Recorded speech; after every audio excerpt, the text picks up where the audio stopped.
You're dead, not figuratively, not poetically. I mean literally. The atoms that make up your body right now, every single electron, every quark humming inside, every proton inside, every nucleus of every cell in your brain, none of them have any memory of you. They don't know your name. They don't know your mother's face. They don't know the dream you had last Tuesday or the way your chest feels when you hear a particular song on a rainy afternoon. And yet, here you are. That's the first mystery. And most people walk past it every single morning of their lives without flinching. Now, what if I told you that right now, as you listen to this, particles in your body are instantaneously coordinating with particles that may be on the other side of the planet, or for that matter, the other side of the galaxy, with zero time delay? No signal traveling between them, no wire, no radio wave, nothing. Faster than light. Actually, not even fast. Speed doesn't apply. It's more like they already know they were always connected, as if the concept of distance is just something we made up because our eyes are too small and our brains are too slow to see the truth. That is real teleportation. And it's happening right now, inside you, around you, woven into the fabric of every physical thing that exists. But here's the tragedy. Here's the thing that keeps me up at night. We've been so distracted by the Hollywood version of teleportation, the beam-me-up fantasy, that we completely missed the miracle that was sitting right in front of us. So let me tell you the real story. Let me tell you what teleportation actually is, what it actually does, and why the moment you truly understand it, I mean really understand it, in your bones, you will never look at reality the same way again. Let's start with what you think teleportation is. You're standing in a chamber. A machine scans every atom of your body, your 37 trillion cells, the exact position of every electron, every chemical bond, every synapse that stores your memory of your first bicycle. The machine encodes all of that into information, sends it as a signal to a receiver on Mars. The receiver reconstructs you atom by atom on the red surface of another planet. Instantaneous. Clean. You arrive. Beautiful idea. Elegant, satisfying, and deeply fundamentally impossible. Not technologically difficult. Not we haven't figured it out yet. I mean physically prohibited by the laws of nature. And I want to be precise about why, because the reason tells you something profound about the universe. The reason is called the no-cloning theorem. Here's the theorem in plain English. You cannot make a perfect copy of an unknown quantum state, period. It's not a practical limitation. It's a mathematical proof, as airtight as the proof that 2 + 2 = 4. Published formally in 1982 by William Wouters and Wojciech Zurek in Nature, one of the most quietly devastating papers in the history of physics. And I say quietly devastating because most people still don't realize what it means. It means to scan you perfectly, to capture your complete quantum state. You would destroy the original in the process. There is no reading without erasing. There's no copy without killing the template. So the Hollywood teleporter isn't moving you. It's killing you and building a replica. The person who arrives on Mars has all your memories, has your smile and your voice and your love for your children, wakes up thinking they are you because from the inside the experience of continuity is unbroken. But you died in the scanner chamber on Earth. Is that teleportation or is it murder and resurrection? I don't know, and neither does anyone else, because this gets us immediately into the deepest question of consciousness and identity, questions physics can identify but not answer. What makes you you? Is it the specific atoms? Is it the pattern? Is it something else entirely that we don't have a name for? I'll come back to that. I promise you it gets stranger. But first, let me tell you about the real teleportation, the one nature already figured out, the one that makes the Hollywood version look like a child's crayon drawing next to a Rembrandt. Albert Einstein is sitting in his office in Princeton, New Jersey, and he is furious. Not with a person, not with a government. He is furious with a paper, specifically with a set of equations produced by a young Danish physicist named Niels Bohr, representing a theory called quantum mechanics. And Einstein is furious because the equations work. They predict experiments perfectly. They are the most precisely verified theory in the history of science. And yet, they describe a universe that Einstein believes is insane. He sits down with two colleagues, Boris Podolsky and Nathan Rosen, and together they write what becomes one of the most famous physics papers of the 20th century. We call it EPR after their initials. And the point of the paper is essentially, look at this absurdity that quantum mechanics implies. Surely this proves the theory is incomplete. The absurdity goes like this. Quantum mechanics says that two particles can be entangled, linked in such a way that measuring one instantly affects the other, no matter how far apart they are. You measure the spin of particle A in your laboratory in Princeton. The instant you do, before any signal could travel, before any light could cross the gap, particle B sitting in a laboratory on the other side of the Earth, knows. It instantly adopts a complementary state. Einstein called this spukhafte Fernwirkung, spooky action at a distance. He believed it was impossible. He believed it meant quantum mechanics was missing something, some hidden variable, some deeper layer of reality where everything was still sensible and local and classical, the way God intended the universe to be. He was wrong. In 1964, a brilliant, meticulous Irish physicist named John Stuart Bell wrote down a mathematical test, now called Bell's theorem, that could determine, experimentally, whether entanglement was real spooky action or just a clever illusion caused by hidden variables.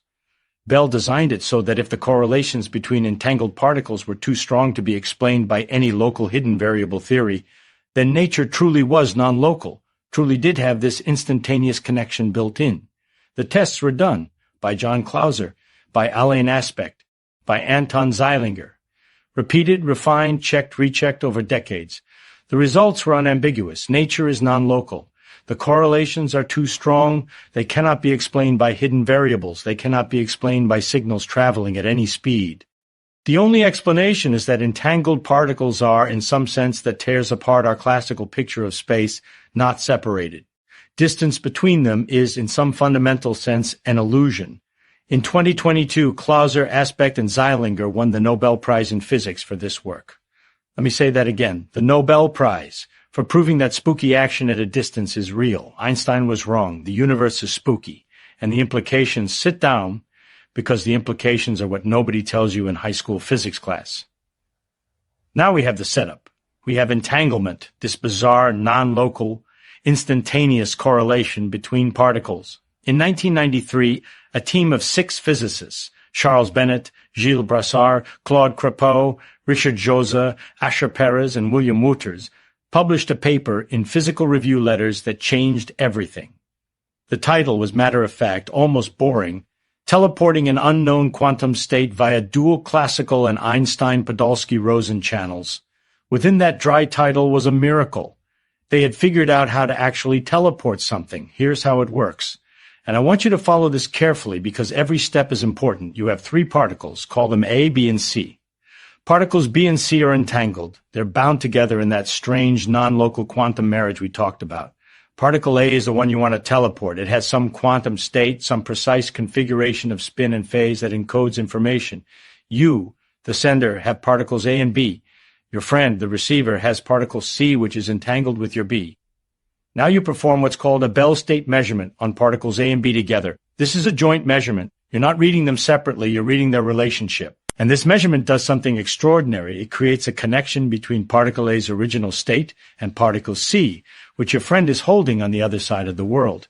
The moment you make this measurement, the quantum information that defined particle A is destroyed in your hands. Gone. No copy remains. The no-cloning theorem is satisfied. But, and here's the miracle, that information has not disappeared. It is transferred to particle C. Your friend now holds it.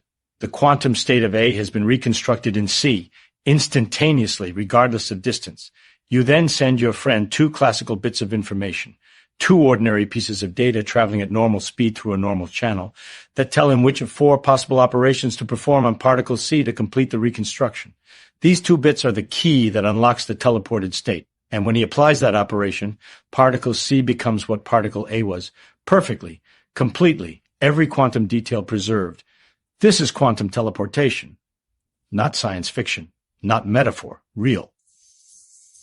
It was first experimentally demonstrated in 1997 by Dick Baumeister and Anton Zeilinger's group in Innsbruck, Austria, with photons.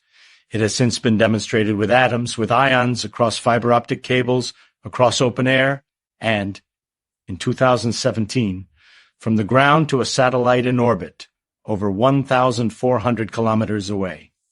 A team led by Jianwei Pan at the University of Science and Technology of China.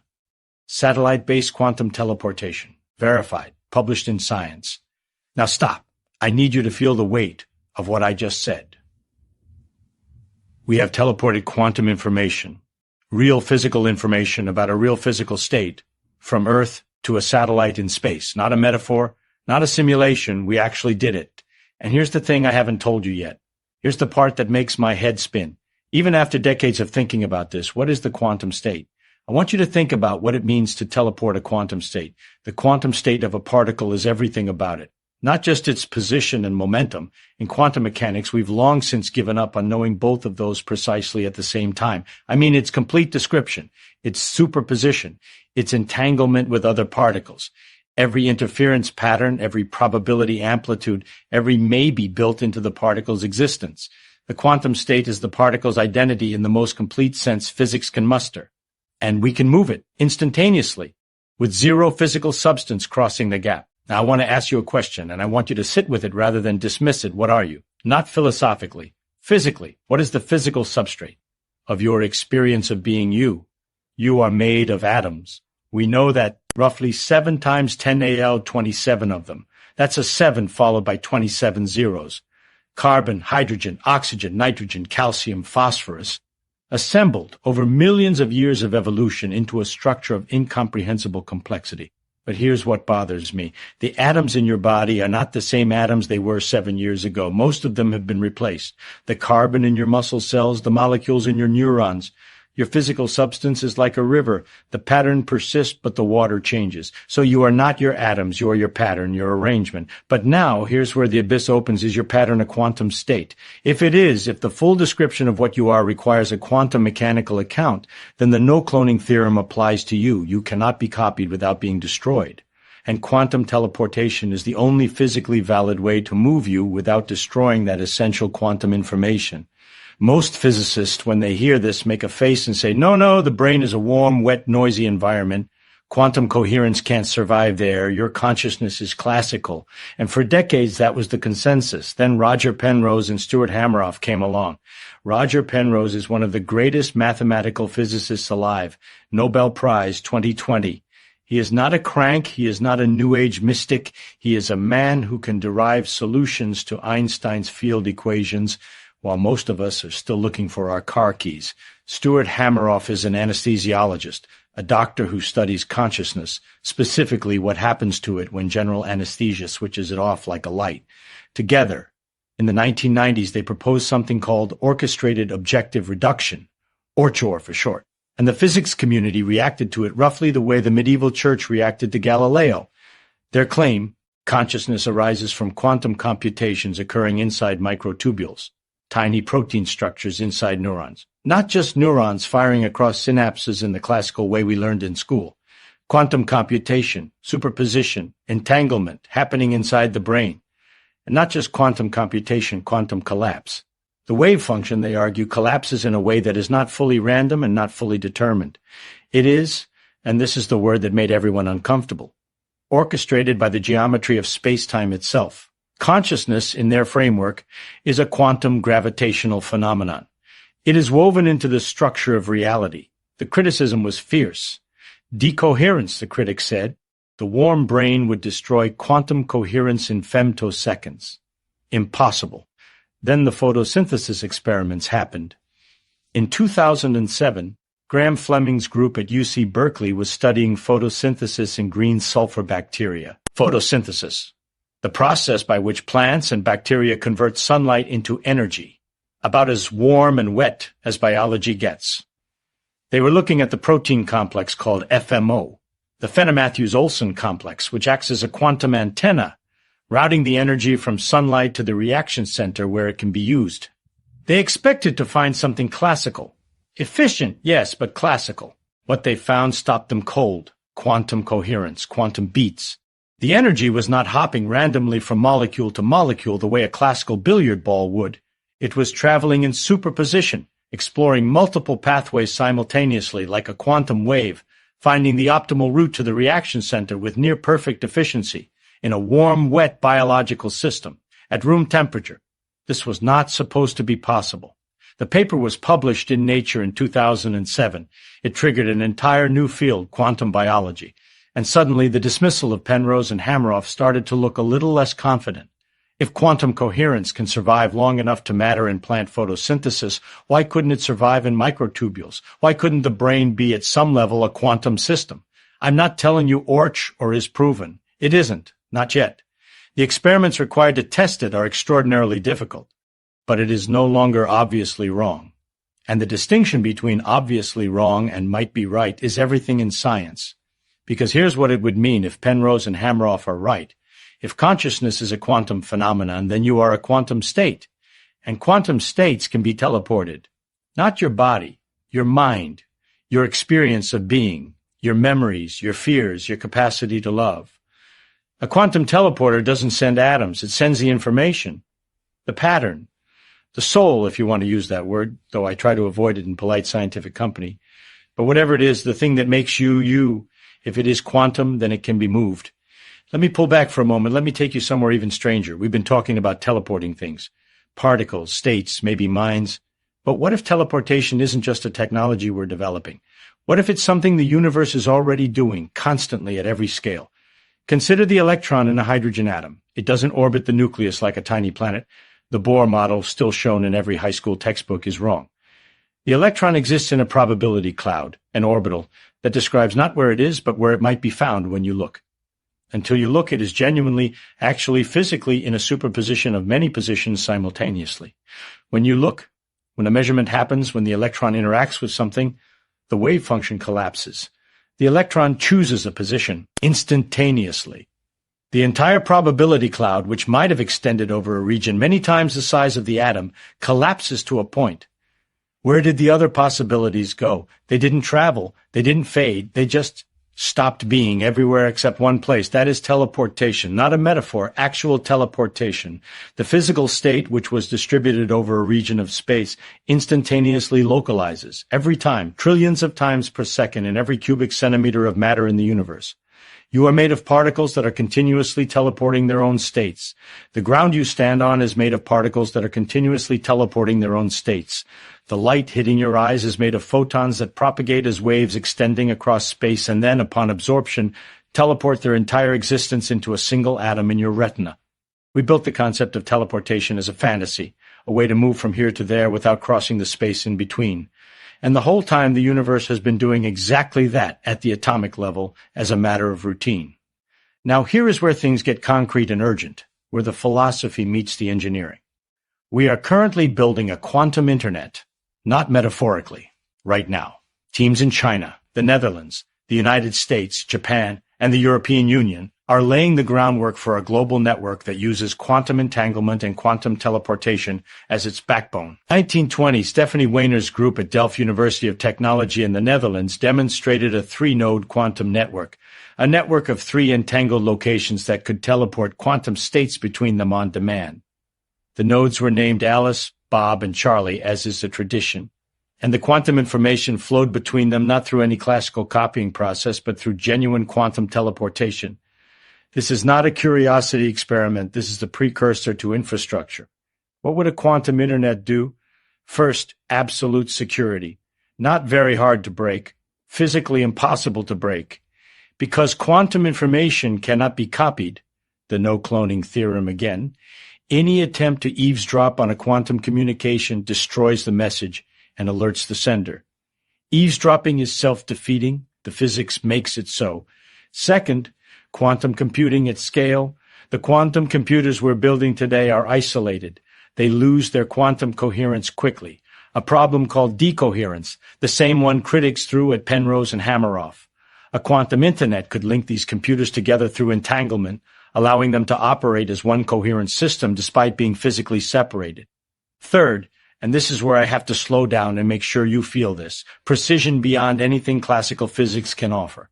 A quantum network synchronized through entanglement could allow measurement devices separated by thousands of kilometers to act as a single instrument. The resolution, the sensitivity, the precision, unimaginable by classical standards. We could image black holes. We could detect gravitational waves from the Big Bang itself. We could map the deep structure of the Earth. We could answer questions we haven't even thought to ask yet.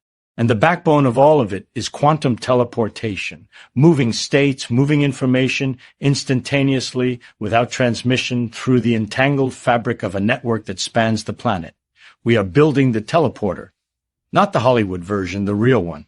But I have to be honest with you now, because science is not just about the discoveries, it's about the problems. And there is a problem with quantum teleportation that almost nobody is talking about, at least not in public.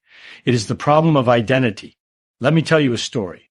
In 1995, a patient, let's call her Maria, underwent a new surgical procedure.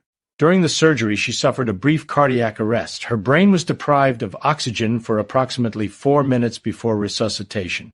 She survived. She made a full physical recovery. But she wasn't the same. She knew it. Her husband knew it. The doctors saw it in the scans, subtle changes in prefrontal connectivity, in hippocampal volume. The pattern had been slightly altered by the interruption. The continuity of her conscious experience had been broken. Who woke up in her body after that surgery? Physicians and philosophers have argued about this for decades, and the arguments converge on a question. Is continuity of consciousness a real physical thing, or is it an illusion constructed by memory? If you fall asleep, unconscious, no experience, no stream of thought, and you wake up, are you the same you that fell asleep? You believe you are. Your memory connects the two moments. But is that connection physical reality, or is it a story you tell yourself? Now bring quantum teleportation into it. When a quantum state is teleported, it is destroyed at the source and reconstructed at the destination. The reconstruction is perfect. Every quantum number, every phase, every bit of information is faithfully reproduced. But there is a gap, a moment of non-existence between the original and the copy. Is the particle that arrives on the other end the same particle? Or is it a particle that merely believes it's the same particle? If particles can be said to believe anything? Most physicists will say the question is meaningless. Particles don't have identities. They're indistinguishable. An electron is an electron. It doesn't have a serial number. But a human being is not an electron. A human being is a pattern of such staggering complexity that no two arrangements of atoms in the universe could ever produce the same thing twice. And that pattern has a history, a causal chain of experiences and memories that constitute what we call a self. If you were quantum teleported, would the being who arrived be you? Or would it be someone with your memories who had come into existence 1 millisecond ago in the moment of reconstruction? I genuinely do not know the answer to this question, and I have been thinking about physics for a very long time. What I do know is this: if we ever develop the technology to teleport a human being, even quantum teleport, even with the information perfectly preserved, we will be forced to answer this question before we press the button. Because if the answer is no, it's not the same person, then every teleporter is an execution chamber, and the person who arrives is a stranger who happens to have stolen your memories. That is not a small problem. That is the problem of problems.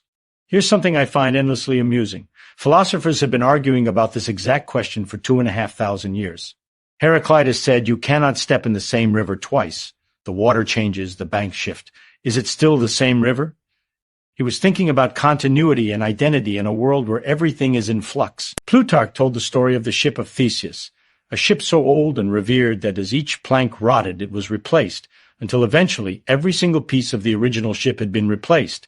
Was it still the ship of Theseus? And if someone had kept all the original planks and assembled them into a ship, that ship, which has continuity of material but not continuity of structure, would that be the ship of Theseus? John Locke, in the 17th century, argued that personal identity is constituted by memory.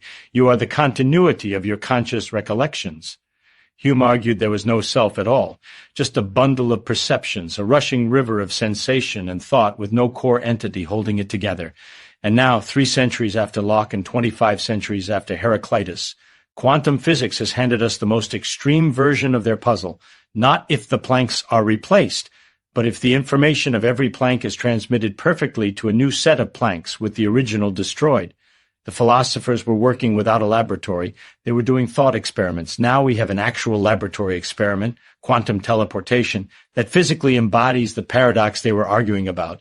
The river of identity has been redirected. Does it still run from the same source? I want to take you somewhere even further out, because we've been dancing around the deepest issue, and I think you can handle it. Quantum mechanics has an interpretation problem. It's not a small problem. It's the central unsolved problem of modern physics.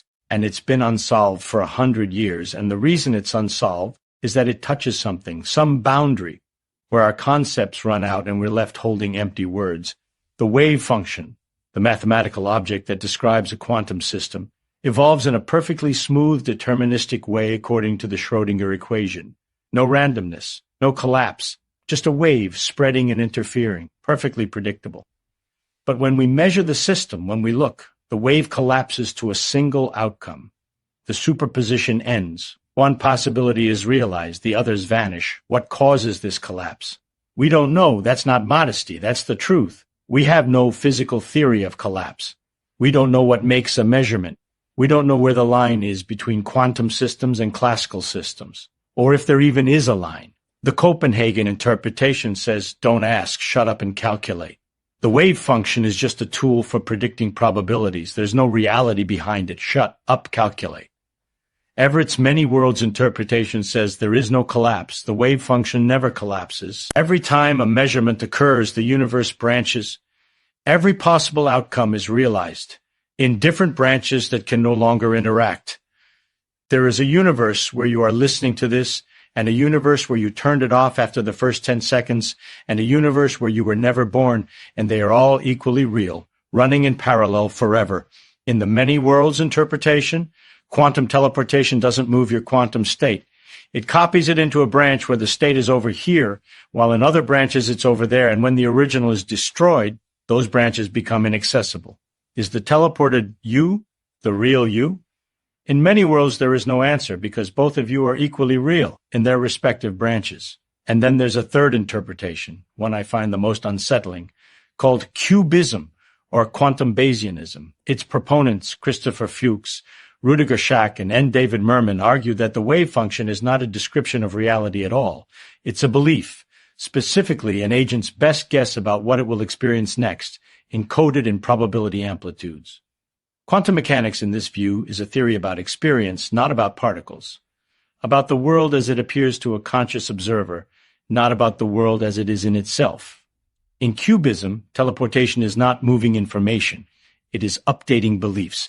And the question of whether the teleported entity is the same is not a physics question. It's a question about which agent is doing the believing. I know, that's a lot. Sit with it. The point isn't that one interpretation is right. The point is that we don't know, and that our uncertainty about quantum mechanics interpretation is the same uncertainty we have about consciousness, about identity, about what teleportation would really mean. The deepest question of the universe is the same as the deepest question of the self, and quantum teleportation is the place where they collide. Let me come back to Earth. Let me tell you what's happening right now in the world. China's Missius satellite, launched in 2016, is the world's first quantum communication satellite. It has already demonstrated quantum key distribution over 7,600 kilometers, Beijing to Vienna, with security guaranteed by the laws of physics, not by mathematics. In 2017, it demonstrated ground-to-satellite quantum teleportation. China is now planning a global quantum internet with multiple satellites forming a constellation. The European Quantum Internet Alliance, launched in 2018, has a roadmap to build a pan-European quantum network by 2030. The Netherlands is leading with the Quantum Internet Alliance.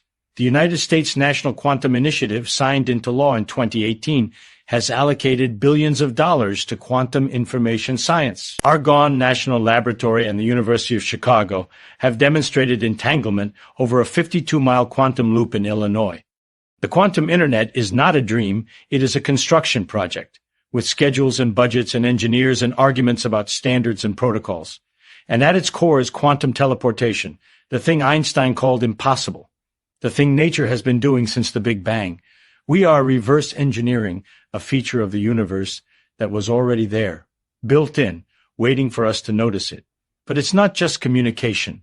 The quantum computer revolution that everyone is talking about, IBM, Google, Microsoft, the startups, the government labs, it runs on the same principles, on entanglement and superposition and the strange non-locality that makes quantum information fundamentally different from classical information. Google's Sycamore processor performed a calculation in 200 seconds that would have taken a classical supercomputer 10,000 years. That's not a marketing claim. That's a demonstration of quantum supremacy. The moment when quantum information science began to diverge exponentially from what we could do before. What comes next is not incremental. It is not faster computers. It is a new epoch in the human ability to process, transmit, and exploit information. And information, let me be very clear about this, is not just data. It is the substrate of reality itself. We live in an informational universe. John Archibald Wheeler, one of the great physicists of the 20th century, a man who worked with both Niels Bohr and Richard Feynman, spent his later years arguing this point. It from bit, he called it. The idea that every particle, every field, every region of space-time derives its existence from information, from answers to yes or no questions. Reality is not made of stuff, it's made of data. If Wheeler is right, if the universe is at its deepest level informational, then quantum teleportation is not just a technology, it is an act of creation.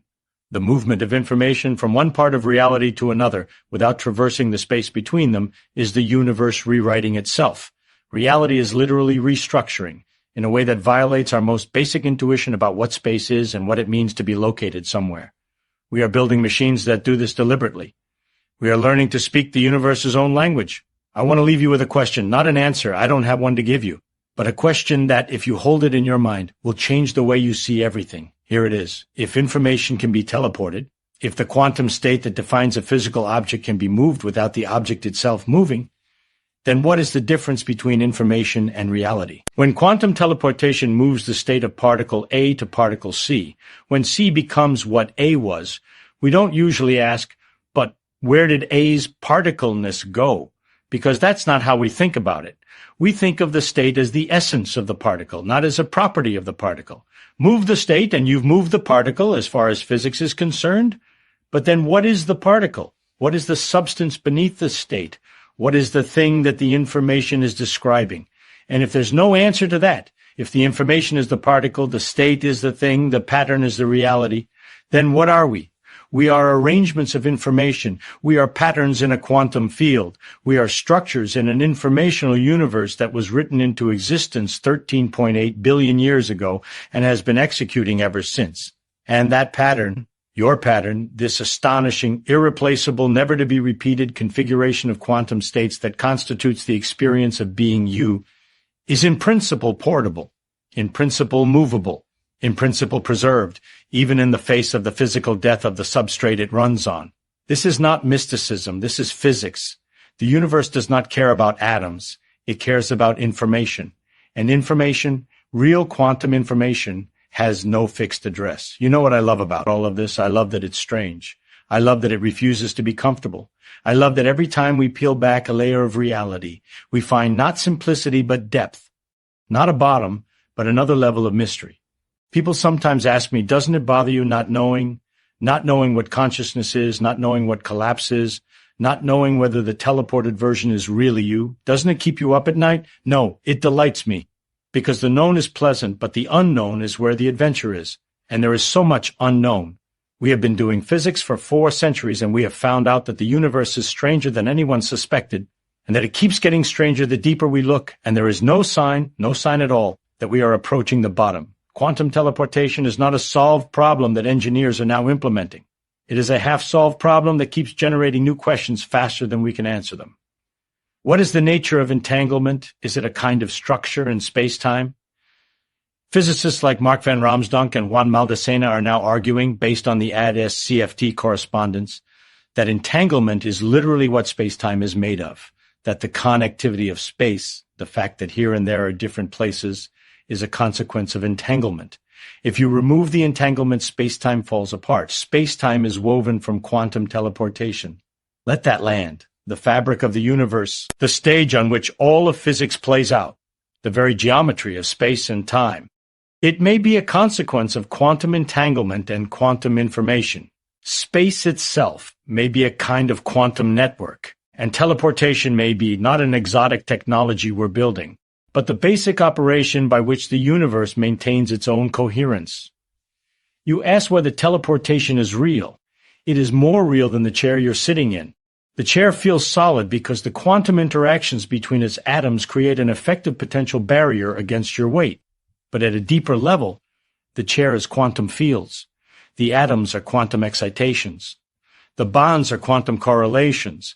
And the space those atoms occupy may be quantum information all the way down. Teleportation isn't real, just not how you think. Teleportation is real because of how it actually is. And how it actually is far more beautiful, far more troubling, and far more full of wonder than anything Hollywood ever dreamed. So next time you look at your hand, those 10 to the power of 28 atoms, those quantum states, those entanglements reaching out into a universe that doesn't believe in distance, remember, you are already in some sense everywhere. You just haven't been measured yet.